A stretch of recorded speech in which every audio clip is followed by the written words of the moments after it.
Hi, I'm James, creator and founder of Odie's Oil, and today I'm going to show you how to refinish this chair.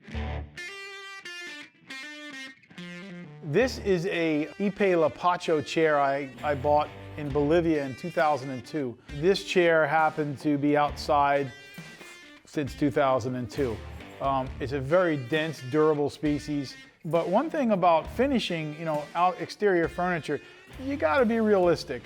There's no real reason to go and resand this entire chair back to perfection to get a beautiful, shiny, perfect finish.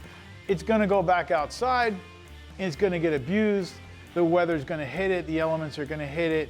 So what we're gonna do here is we're gonna show how beautiful we can make this chair quickly. What I'm gonna use is a simple tool.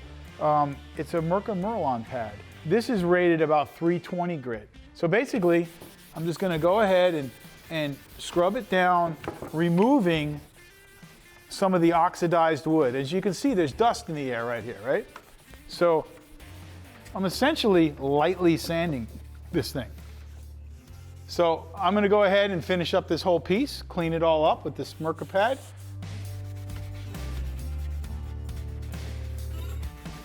Now what I'm gonna do is go back over it one more time, this time with the same type of pad, but with my solvent.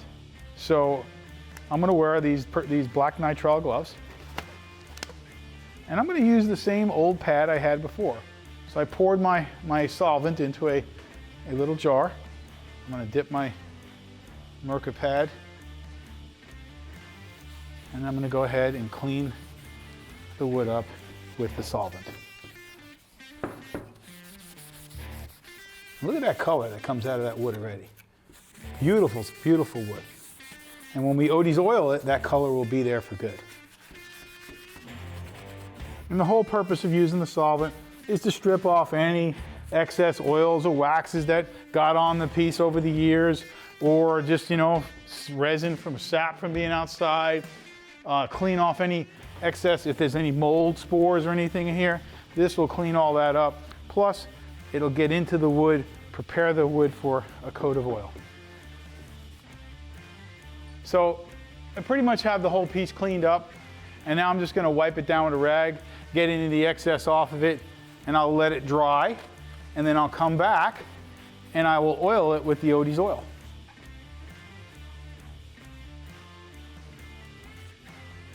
All right, so we had cleaned up this Ipe Lapacho chair. It looks pretty good. It's not perfect, but it is an outside piece of furniture, so it's good enough for me. All right, so I'm gonna show you now how to make what we call our original super penetrating oil. The original super penetrating oil was a solvent-based oil.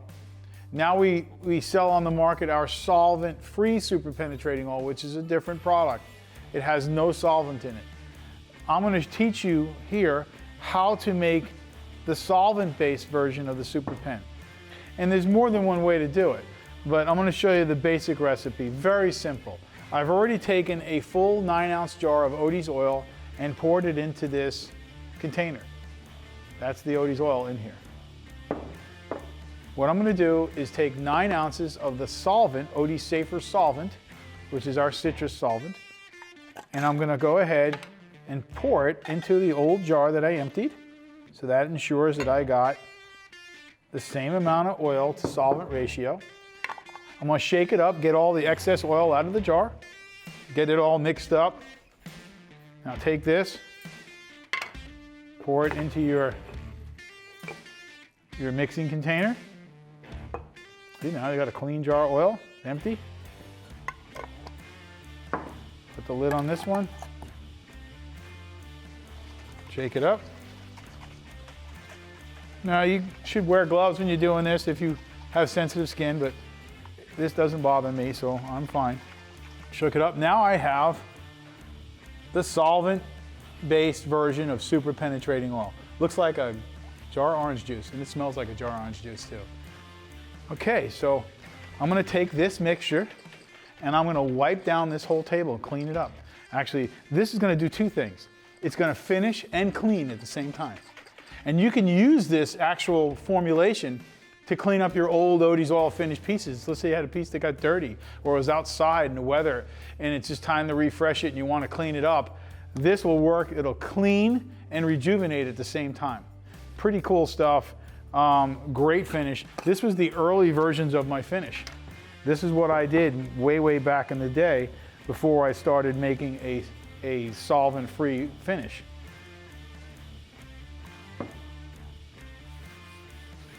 And I'm going to put it on liberally. I'm using a lot, yes, because it's got a solvent in it. And this is the difference between our oil and other brands. You know, most other brands have solvents in them, so you get to use a lot of product. With the Odie's, you use less. This version, you can use a liberal amount. And the idea is to get it to soak into the wood. And at the same time, I'm really cleaning this piece too. And as you can see, I'm using a liberal amount. I'm going to let this really soak in. And I'm also going to come back, just like the regular Odie's oil, and I'm going to wipe off all the excess and until it's really buffed off to be dry to touch. Here is the chair after it has been cleaned with Odie Safer solvent and then oiled with Odie's solvent-based super penetrating oil. And it doesn't even have its final coat of Odie's oil on it. And it looks better than it did when it was brand new almost 20 years ago. And we did all this in no time. Once this coat finally cures, I'll actually put a coat of oil on it, regular oil on it, and it'll just get prettier, but brought back the natural figure in the wood. This went from grayed out, weathered wood to a brand new looking chair. Just awesome. This just proves you don't need to sand off weathered wood on a deck or patio furniture. All you need to do is give it a good cleaning and a good oiling with Odie's products, and you have a beautiful chair that's going to last you many more years. Thanks for watching our video on this chair restoration, and please remember to like this video and subscribe to our YouTube channel. Thank you.